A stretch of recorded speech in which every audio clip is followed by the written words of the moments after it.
Hello welcome to Angels Food and Craft. ഇത് നമുക്ക് instant ആയിട്ടും ഹെൽത്തി ആയിട്ടുള്ള ഒരു ബ്രേക്ക്ഫാസ്റ്റ് ആയാലോ. അപ്പോൾ അതിനു വേണ്ടി ഒരു ബൗളിലേക്ക് 1.5 കപ്പ് ഗോതമ്പ് പൊടി നമുക്ക് ചേർത്ത് കൊടുക്കാം.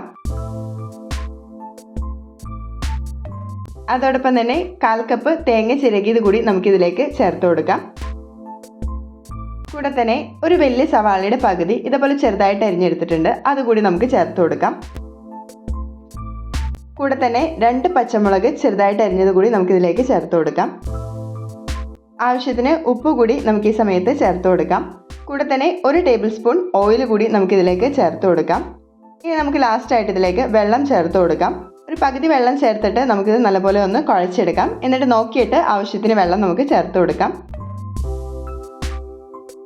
ഈ ഒരു ബാറ്റർ എന്ന് പറയുന്നത് അത്യാവശ്യം ലൂസ് ആയിട്ടുള്ളൊരു രീതിയിലായിരിക്കും ഇരിക്കുന്നത്.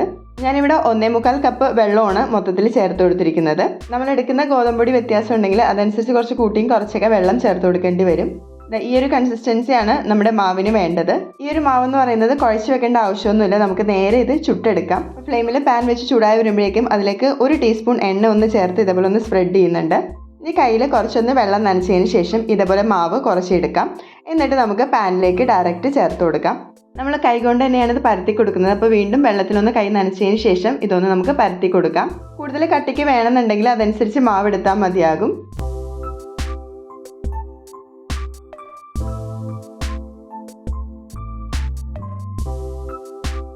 ഇതൊന്ന് പകുതി കുക്കായി വരുമ്പോഴേക്കും ഇതിൻ്റെ മുകളിലായിട്ട് 1/2 ടീസ്പൂൺ എണ്ണ ഞാനൊന്ന് സ്പ്രെഡ് ചെയ്ത് കൊടുക്കുന്നുണ്ട്.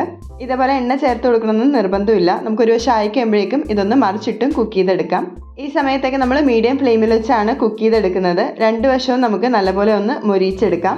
ഈ ഒരു ബ്രേക്ക്ഫാസ്റ്റ് എന്ന് പറയുന്നത് നമ്മുടെ വീടുകളിലൊക്കെ പണ്ട് ഉണ്ടാക്കിക്കൊണ്ടിരുന്ന ഒരു റെസിപ്പിയാണ്. കല്ലേപ്പത്തിരി എന്നും ഗോതമ്പിൻ്റെ അട എന്നൊക്കെ ഇതിനെ നമ്മൾ വിളിക്കാറുണ്ട്. അപ്പോൾ നമ്മുടെ ആദ്യത്തെ അട ഇവിടെ റെഡി ആയിട്ടുണ്ട്. ഇതേപോലെ തന്നെ നമുക്ക് അടുത്തതും റെഡിയാക്കി എടുക്കാം. അപ്പോൾ ഞാൻ നേരത്തെ പറഞ്ഞ പോലെ കൈയൊന്ന് വെള്ളത്തിൽ നനച്ചിട്ട് ഇതേപോലെ പരത്തുകയാണെങ്കിൽ നമുക്ക് ഈസി ആയിട്ട് പരത്തിയെടുക്കാനായിട്ട് സാധിക്കും. ഈ ഒരു അടയ്ക്ക് ഏറ്റവും നല്ല കോമ്പിനേഷൻ എന്ന് പറയുന്നത് നല്ല പുളിയിട്ട് വെച്ച മീൻകറിയാണ്. നമ്മൾ തലേദിവസം വെച്ച മീൻകറി ആണെങ്കിൽ നല്ല അടിപൊളി കോംബോയാണ്. ഇതിങ്ങനെ തന്നെ വെറുതെ കഴിക്കാനും നല്ല ടേസ്റ്റാണ്. അധികം സമയമില്ലാത്ത ദിവസങ്ങളിൽ അതുപോലെ തന്നെ മടിയുള്ള ദിവസങ്ങളിലൊക്കെ നമുക്ക് പെട്ടെന്ന് ഉണ്ടാക്കാൻ പറ്റിയൊരു ബ്രേക്ക്ഫാസ്റ്റ് റെസിപ്പിയാണിത്. അപ്പോൾ ഈ അട റെസിപ്പി എല്ലാവരും തീർച്ചയായും ട്രൈ ചെയ്ത് നോക്കുക. അടുത്ത റെസിപ്പിയായിട്ട് കാണുന്നവരേക്കും ബൈ. Thanks for watching.